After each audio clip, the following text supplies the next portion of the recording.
G'day everyone and welcome to the Inside NBA Show. This is The Pickup. I am your host, Matty G, and I'm Mallyless this week. Unfortunately, my co-Matty, my brother in Matthew Arms, is unwell, so sending him all our blessings. I have some of his notes from earlier this week. We're in a fierce showdown in one league, so we didn't share too many notes. We were going to surprise each other, but I've got his streams of the week. I've got all the injury news and updates for you because that is going to be a domino that ripples around your leagues. Because let's be honest, this is week 19. It is the business end of the fantasy season. How can you win your week 19? Well, we'll get down to it right after this.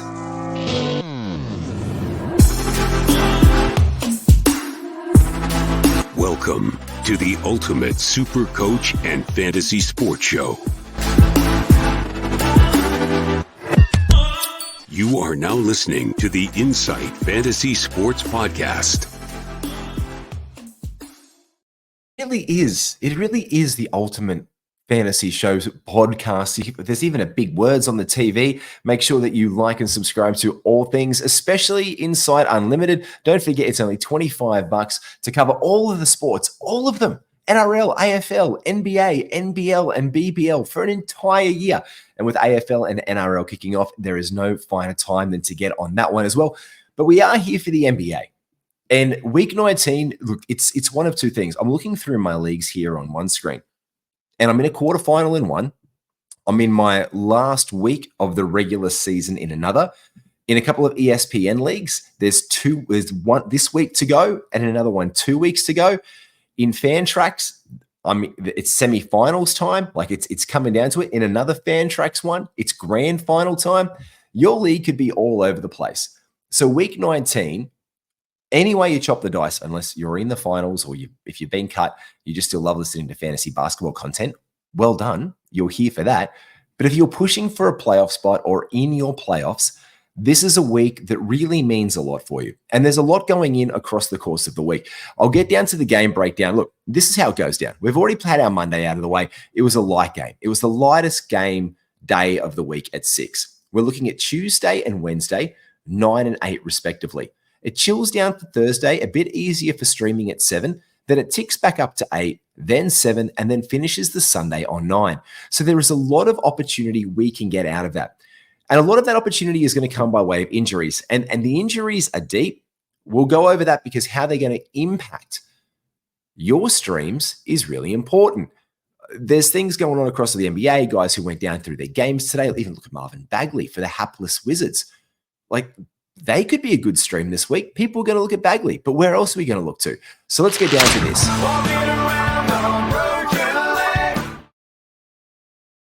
There are so many fucking game time decisions.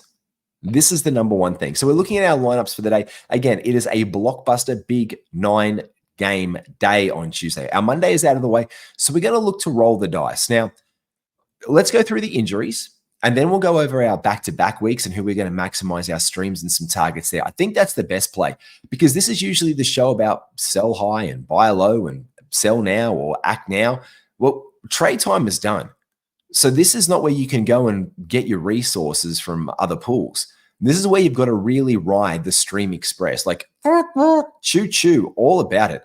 This is the time that you need to hit that waiver wire, look for the back-to-backs, who's hot, who's trending, and you've got to be vicious on your team. Like it really is that vicious part of the season. Where have guys been for the whole season? You might see a number beside their name that says like, 112. Okay, well, there might have been like the 70th or 80th best player for a month there, and their standing is like evened out and balanced because for the last couple of weeks, they might have been outside the top 200, and they might be doing you a disservice.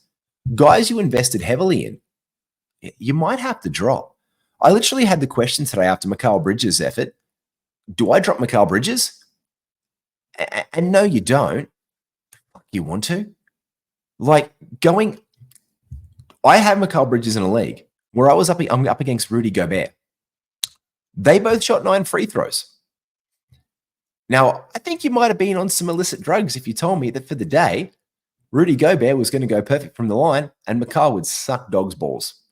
Because that's the kind of thing that can really make or break a week, especially with guys like Mikal, who gets to the line occasionally in volume 9 times. Rudy doesn't get to the line 9 times every game. Like, that's been a little bit uncommon. In fact, I just almost want to bring up the bloody matchup to say the last time that happened. Yeah, I'll go down. Rudy Gobert was almost a perfect game from him today. 7 from 7 from the line. 4 from 8 was the last time that it went close. 6 from 10, and then a couple back in early February and the end of January with 11 and 12 shots respectively. I haven't seen him hit volume of that degree for a long time. So of course he goes 9 from 10 from the bloody field and 7 from 7 from the free throw line on the exact day that Mikal Bridges goes 4 from 9. That can really kook your week. And if you chip it in with other guys along the way, you need to think about it. Because Mikal today, you don't want to drop a guy like this because people are putting second round value in him, hoping for a big season, but he hasn't returned that. And this is a week that the Nets as well have 5 games. So 1 down, 4 to go. Plenty of time to right the ship. But this comes back to that injury report because we've got Day'Ron Sharpe and Ben Simmons. Both game time decisions are going to be out this for the next couple games. So we're going to look for some volume there from Brooklyn. Over in Boston, we've got Jaylen Brown as a game time decision tomorrow. Over in Charlotte, now this is where Charlotte gets interesting. On the injury report, we've got Seth Curry and Cody Martin. I've got some ideas with where we can turn to there. Torrey Craig is still out for the Bulls, working towards a return. Maybe by the end of this week, we can have some work for Torrey Craig and he comes back into some streamable relevance on some back-to-back if you need some steals or some decent percentages. Whereas the big news in Cleveland is Donovan Mitchell is out for the next 3 games. This for me, because I own Donovan Mitchell heavily, is a little bit of a one of these ones. I see this report and I'm like, what? The guy has played, I think, like 3 of the last 6 or 7 before this report came out. And this is the time that I want my Don. Don is very good, is first round value on the year, Don Mitchell. And here I am in the last week of, luckily enough for me, the leagues that I own him aren't in the quarterfinals now, but it is the last week of the regular season. And there's a tight league. Here we go. Where is it? Oh, bloody hell, this is ridiculous. I'm going to read you the wins and the losses in the league to get into the final. Like, this is the final rivalry week of the year. It's huge. And this is the standings. First place is on 89 wins. Second is 84. Third is 82. 81 is, fourth is also on 81. And fifth is 81. And then sixth is 81. Seventh is 80. 8th is 80, 9th is 79, 10th is 78. Now, this might not seem like to some on the surface when you have 78. The last player is on 73, so they're most likely out. But these guys who are in 10th position can easily jump from 10. They get 2 wins more, they tie. If they get 2 wins more than that person, that they're like their opponent, one of them is the opponent of the guy who they're playing, they boost from 10th into 8th, possibly even 7th. And you can see that this is going to shift your rankings. So if you start planning for next week, you better be locking up your wins because guys like this are going to go down and we get big injuries like Donovan Mitchell and his replacement, Isaac Okoro, as well, is a game time decision. We've got game time decisions for the Mavericks for Luka, Derrick Jones Jr. and Maxi Kleber with Doug McDermott and Aaron Naismith, both possibly being out for the Pacers. Doug McDermott is at least out. Naismith is a game time decision. Over in the Clippers land, we have Russell Westbrook is out for probably the remainder of your fantasy seasons. This was on the big hand day with both him and, unfortunately, one Mr. Scotty Barnes. Now, Scotty Barnes, good news today for Scotty, has undergone surgery, and the Toronto Raptors have not given us any more timeline for Scotty's return, but that is a massive blow. I picked him up in a trade just a few weeks ago. Loved being a Scotty Barnes owner. Bounce back Barnesy has been in effect. He was starting to ramp back up again and show some promise. And just an innocuous knock on the back of new teammate Emmanuel Quickley it's an absolutely huge bloody blow. We've got Tyler Hero out for this next game for the Heat. Jaren Jackson Jr. Now, he is going to miss the next one with a quadricep injury. Look for him to return for the Grizzlies. The word is that he is, like, his quadriceps are out, but he will be rolled back out there with the team towards the end of the season. Now, whether that's true or not, a lot to be seen in Memphis, but I would like to see some stock and trade. And what are you going to do with him now? He's going to be on your roster. You're not going to know where to pivot, so you hold him. Orlando Magic, this is a curious one right now. We've got Markelle Fultz. He is a game time decision. So game time decision for Markelle Fultz. Here's someone we want to keep our eye on. There is a back-to-back as well for the Orlando Magic in the next 2 days. So that back-to-back set, he might rest the first one, play in the next one. We want to look how they're going to start to use him and breed him back in towards the end of the fantasy season. Big news in Phoenix, obviously. We've got Devin Booker out for at least a week and a half. I don't expect him to return until week 20. So this is a massive loss for anyone who's holding him in the playoffs currently or in that chase, because this is Book and we love it when he cooks, and he can help to lock up a fantasy season position for you in a top 8. He was an easy second round pick, and what he does is in Phoenix has been absolutely brilliant. So too has his teammate Yusuf Nurkic. He is a game time decision, but expected to play. Whereas for the Portland Trailblazers, look, I don't know what to make of these guys. And if I sniffle, it's probably because I need to have more of this whiskey in my hand, but also I'm battling a cold. So just keep that one in mind. We've got Matisse Thybulle. He's going to be out for game time. We've got expected out for the next games with hand DeAndre Ayton, Timoni Kamara, who didn't play today, in today's game, and Jeremy Grant is out. Now, this is the back-to-back set of these guys. We don't expect them to play, and we don't expect them to rush out Grant or Ayton anytime soon. But they could, and then they might flare up again, and then it might be over, especially for guys like DeAndre Ayton, who they brought into the team this year.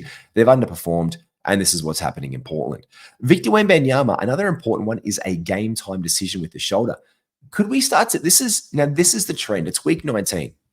This is where fantasy silly season starts to come into effect. Could we start to see more Wemby rests?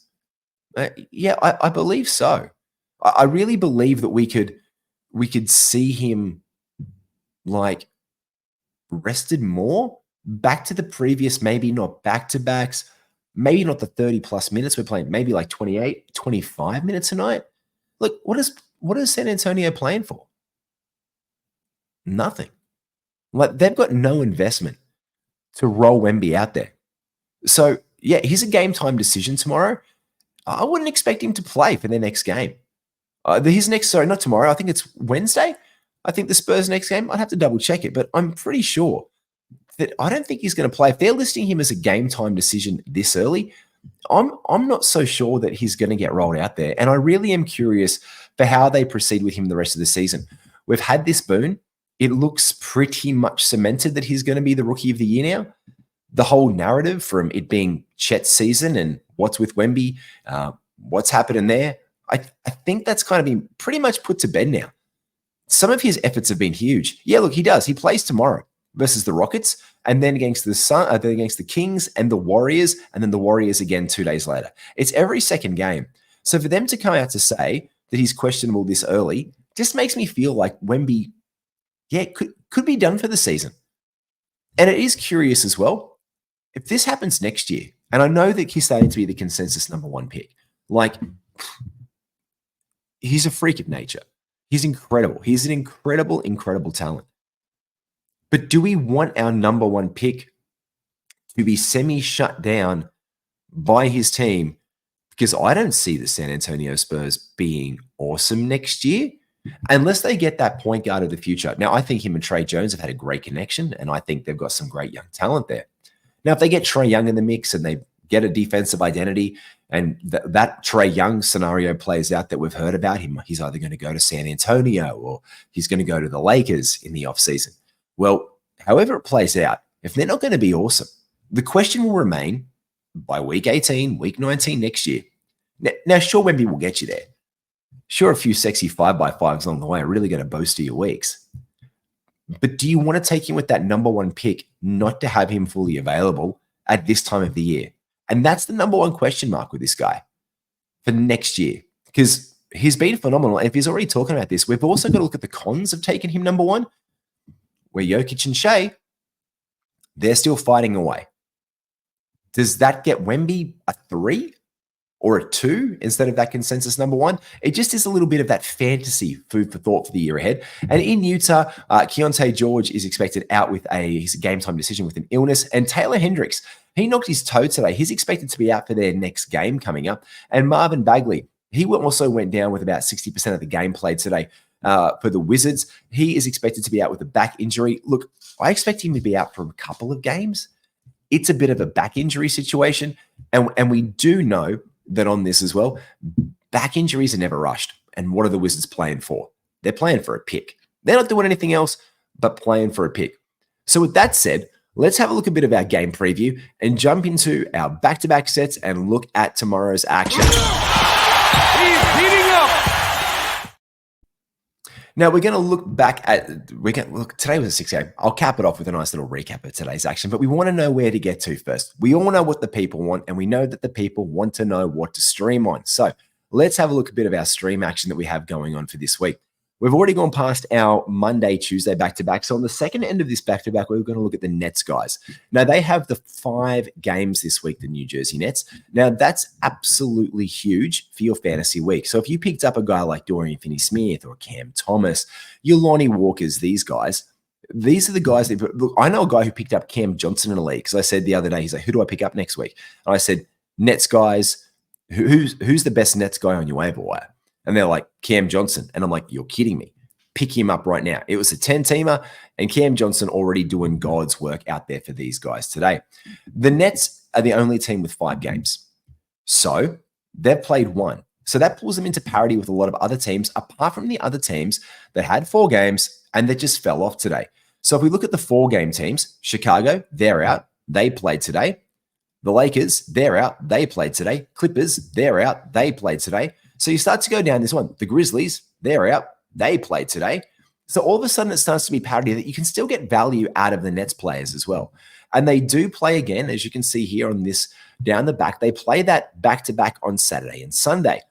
That's good for the Saturday. Maybe not so much for your Sunday. 7 games Saturday, 9 games on Sunday. But this is where we can kind of ride that waiver wire action just the best that we can. Obviously, the best days down the stretch here are going to be Thursday with 7 and Saturday with 7. They're our lower volume games. Our lower volume day games? Lower volume game days, I think sounds a lot better to cover it out. But we kind of look to get some action and get some guys in for that one. So let's look at the action coming up for tomorrow and look at these back-to-backs. So straight away, with it being just the Tuesday and the Wednesday, and let's say we've missed the Nets train for now. So we can put the Nets in a basket that they're still good ads if we can get 4 games out of them for a week. That's really good here. So again, guys like DFS, Dorian Finney-Smith, Lonnie Walker, look, even the other D, Dennis Smith Jr. is worth a stream in this league. Based off the rankings today, there's other guys we want to get in there off this team. We could probably look to get some more action on guys like maybe Dennis Schroeder, just for Matty, for Matrix, a Dennis Schroeder owner. Would you consider being a Dennis Schroeder owner? Absolutely. His starting today was a little bit inefficient, and Daron Sharp with that injury brings him into a bit more of a question mark.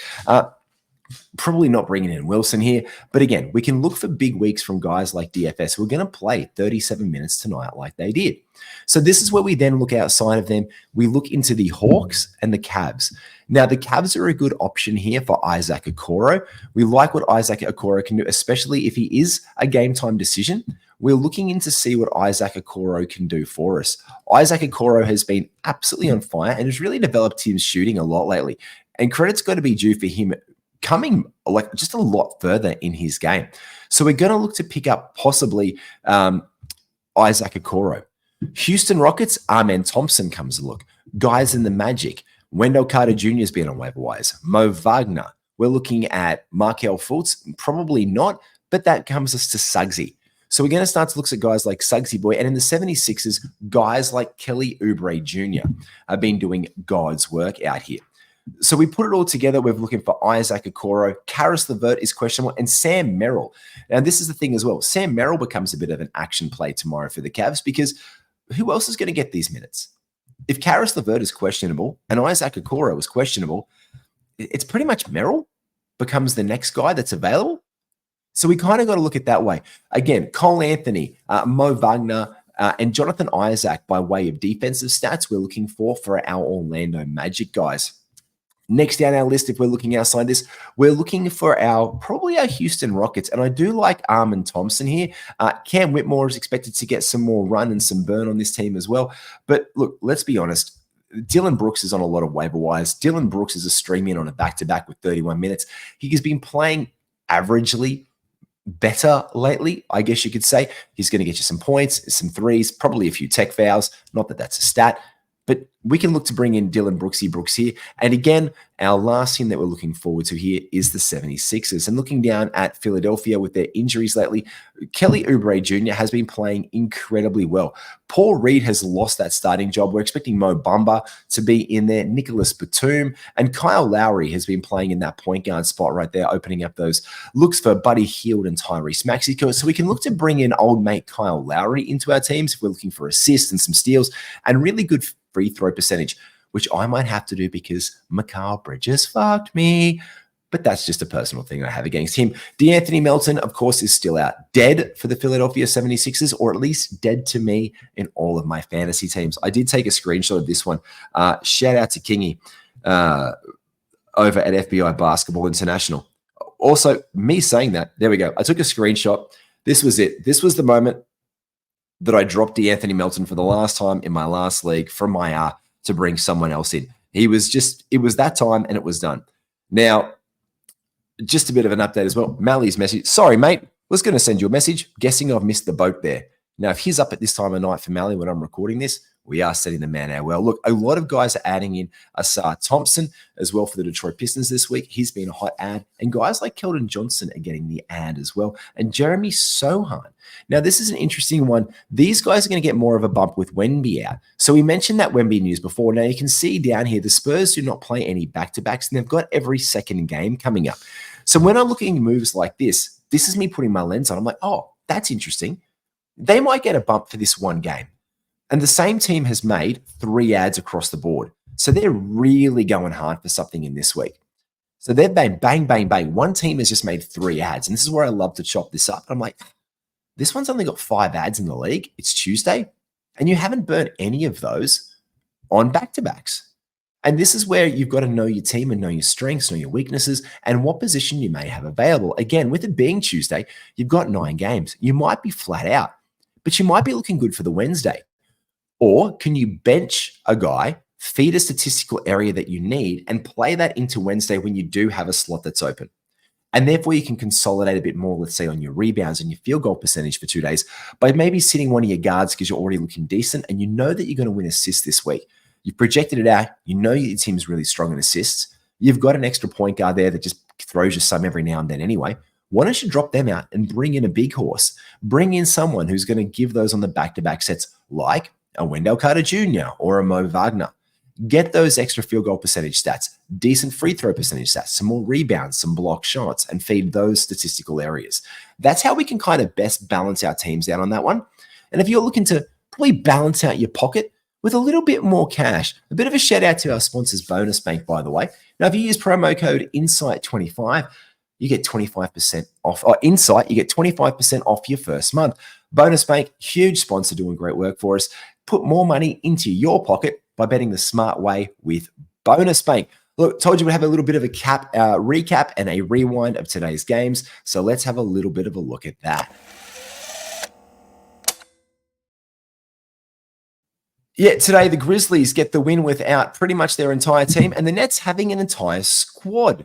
What a bloody shock win here. Luke Kennard on fire. Now, he is a Grizzly that you could absolutely pick up when he plays. He's questionable every other night, and this has come back to that Triple J thing. They don't have any motivation, apart from maybe they don't have enough players on their roster to play Luke Kennard. But he goes out there today, and he absolutely on fire. 8 from 11, 6 from 9 from 3, 25 points, 7 assists, 2 rebounds. Basically a glorified point guard for this team. Santi Aldama continue being a very strong stream.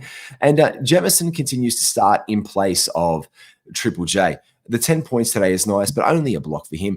And obviously, the ideal Triple J is someone who gets points and block shots, but he hasn't even been doing that to the volume we like this year. And this is where he has slipped considerably in our fantasy rankings.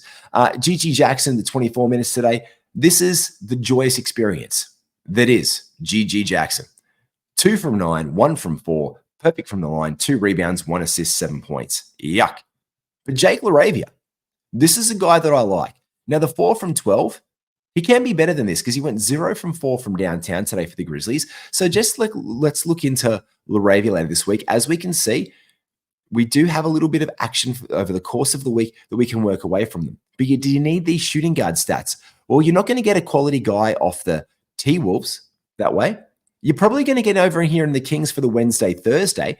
Maybe you get Kevin Huerter or Malik Monk in. For the Warriors, is Pods on your waiver wire? So in the next couple of days, if you're only going to make one ad, maybe you need to go and lean into one of these guys instead if you're not going to hit the back-to-back because you've got a full slate. And on the one day that you have one, maybe you want to look for a guy like LaRavia because he's been playing well lately off the bench for these guys. For the Nets, we've already gone over their lineup, but today, yes, indeed, the Grizzlies get a much-needed win, if you want to say that one. Look, I absolutely love this today. Damian Lillard, 41 points. This man was absolutely. I've got to give him the flowers. Where's the hot? Being a Damian Lillard owner this year has not always been the it's not always been the most joyous of occasions, but he has been heating up again since after the All-Star break, and the 41 points today against the Clippers. This was a massive win for the Bucks, especially because they were down 10 after the first quarter. And they fought back this entire game, but it was Dame time in that fourth, and they blew them out of the water in the fourth quarter. Now, this is twice in the last week that the Clippers are showing some chinks in their armor. Kawhi, not brilliant today. Paul George, pretty bloody good. James Harden, pretty bloody spectacular. But Zubac, great for Zubac-y things. But then this is where the depth of the team that we say is like one of the deepest teams in the NBA. I mean, I think it is. Did they really miss Russell Westbrook in that second unit? I think they did. Because Norman Powell, who's like the third best shooter in the NBA, I actually think he's third or fourth best shooter in the NBA this season behind it's like number one is Grayson Allen. I'm sure it's Malik Beasley. And then am I kidding myself and thinking that the third still in percentage is Norman Powell? Or he might be fourth. But he's right up there. And he goes 1 from 6 today. He's not hitting. These guys still go 40% from 3, and they lose out to the Clippers, who absolutely monstered them with Daniel Gallinari. Good old Clippers revenge game for him one. Portis playing 30 minutes. He was a monster. 16 rebounds, 28 points for Bobby Portis. This is a buck that you can bring in for big, big minutes because today, Lopez, I mean, the blocks were nice too, but the rebounds, only 6. Portis was absolutely feasting today. Huge win for the Milwaukee Bucks, 113-106 over the Los Angeles Clippers. No more fantasy relevance there apart from I was looking to see what the Clippers did with the minutes for Russell Westbrook with him not playing. Bones Highland had the 11 and Coffee off the bench for 26 was there. But look, they just didn't have it going today, the Clippers. So just keep our eye there and see where those minutes from Russell Westbrook go. I don't think we can look too much into that at this point in time. Our next game of the day, was it almost a close one? You could probably say it was. Rudy Gobert, I spoke about this earlier. I don't want to mention it again because it breaks my freaking heart to play against him when he plays like this vintage beast. An almost perfect game from the Stifle Tower himself. This was just the only thing that 3 block shots, 16 rebounds, 7 from 7 from the free throw line, 9 of 10 from the field. Like, that is absolutely massive. I don't know how his plus minus is still -4 on this one, but he was absolutely in scintillating form. Karl Anthony Towns has been a little bit average of lately. They, of course, didn't have Anthony Edwards in this one, but they still pulled away for the win, and a great game as well from Mike Conley. Just steady as 19 points here, and he's available on a lot of waiver wires, and this is why he shouldn't be. 7 assists, 3 steals, 6 from 13 from the field, 450, 5 from 5 from the line, 2 from 6 from deep. This is why when Mike Conley is around and this T-Wolves get back-to-back as later in the week, if you need those point guard stats, this is why I'm bringing him in on Thursday or Friday if I need a point guard and if I need someone reliable, because this is what he can do pretty consistently. Duop Reith today, another great game for him off the benches, straight into the starting lineup and 26 points for him. The rebounds being only 3. That's not good, Duop. You're a big horse. You're a big horse. You're a big pony. Just get those really. 26 points was nice. The block, the steal, the assist, all of those things, very nice. I did say Chris Murray was going to be. I did say this, and people thought I was dumb. I said Chris Murray is going to get more minutes for this team, especially when Kamara or anyone else goes down and more of their late season shenanigans ensue. Sure enough, today, 35. Third most on the team behind Anthony Simons at 43 minutes today. A big one for him, 43 minutes. And they have no desire to win. Then we have Duop Breath at 39 and Chris Murray at 35, 6 from 11, 1 from 5 from deep. He could do better from that. Maybe an extra one in one of those 2 threes a game would be nice from you, Chrissy. 5 rebounds, 2 assists and a steal, 14 points. Just look for him on back-to-backs for the Trailblazers because he will get some cheeky value, especially if Kamara misses more time. And obviously, for our friends who all streamed in today, Jabari Walker has been a hot ad. He's been playing incredibly well, but this was a very disappointing effort. No peripheral stats. The 8 rebounds were nice, but the 2 from 9 and 0 from 2 from 9 and 0 from 3 for deep was not productive for anyone here. I liked Hagen's getting the extra minutes and Rupert getting a bit of burn, but again, it's a shit show in Portland, so we try and stay away apart from those core guys who they keep on bringing into their rotation. Today, the Jazz, a win over the hapless Wizards. Now, we've mentioned Bagley going out. We've mentioned the illness for Keontae George here. The big one today is off the bench, Jordan Poole with 29 minutes, 6 from 10 from deep. He has been cooking lately. Now, the 3 turnovers there, but he got 3 stocks. That's nuts. That's kind of crazy because it's Jordan Poole, and we've just loved to shit on the guy all season long. But then he does a game like this. Yeah, sure, he's in minus 17. But your fantasy line looks pretty bloody sexy, doesn't it? You're a Jordan Poole owner still? You didn't drop him?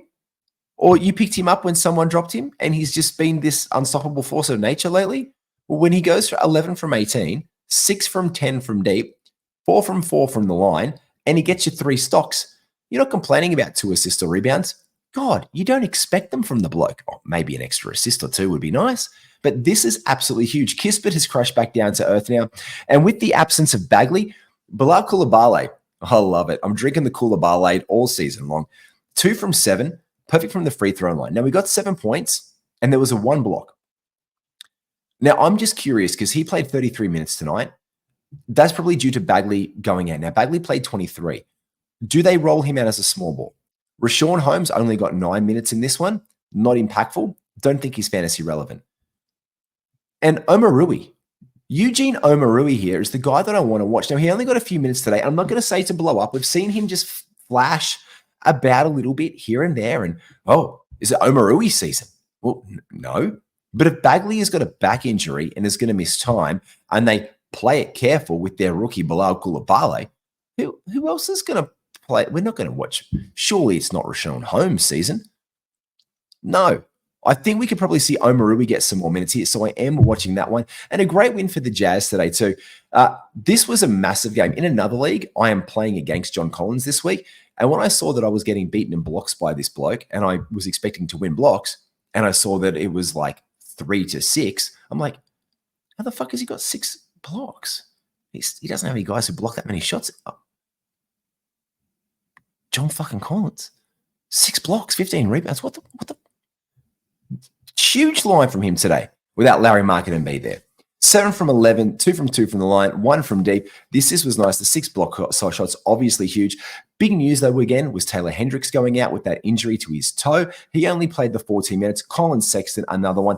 And Keontae George just wasn't good to go with that illness. He got out of that game early, which opened up more minutes, especially for Jordan Clarkson, who went on an absolute bloody heater as well. 26 shots. Do you need me to take that? Fuck yeah, I can. That's Jordan Clarkson, people. 4 from 9, the full experience, 8 from 9 from the line. But an almost triple-double with 10 rebounds, 7 assists, and a steal was really nice from Jordan Clarkson. Plus 21, 38 points. The man was having himself a field day today against the Washington Wizards in our Monday schedule. Up next was the Bulls and the Kings. This one was a point guard fiesta. I loved Kobe White coming into this season. I've loved Kobe White all year long. And this is what Kobe White can do in 44 minutes. 14 from 19, 5 from 9 from deep. Absolutely huge line from him. He was an absolute gun, whereas Alex Caruso still played 34 minutes. Great defense from the Caruso with the 4 steals, but the 1 from 10 was horrible. He's been a great shooter this season. He's been decent enough. He's been up around the 400s of late. 0 from 6 today, absolutely killed his field goal percentage for you. But the 4 steals make it back up with the 7 assists and the 3 rebounds. He will be a lot better than that when Ayo Dosunmu continues to be one of the waiver wire ads of the year with his 2 from 5 from deep, 20 points coming off here. But again, a big lines here from DeMar DeRozan, Vucevic. But the highlight here again is Drummond. Everyone was like, are we going to start to see Andre Drummond more in the starting lineup? And the answer is no. Because against this lineup, when Sabonis can match up against Vooch, there is no need to line up 2 bigs in the way that they were doing when he was getting 26 boards a couple of games ago. So he can go back onto your waiver wires, especially with these matchups in this one. Again, huge streaming options that later down the track there for the Kings this week. As we said, they do play a back-to-back set in this week. They are up next on Wednesday and Thursday. And here we can look into bring in guys like Trey Lyles or Malik Monk. Even somewhat if we need a couple threes and it's barren, maybe you want to look to a Duarte, but I'm definitely looking for Kevin Huerter, who definitely seems to be on more waiver wires, and he was a starter again tonight playing 23 minutes, 2 from 3 from deep, a steal, a couple of assists in the threes, and we only got him in there to get us some points. He got 12 and some threes in the first place. Whereas with our Bulls, look, there's no real strong streaming targets with them.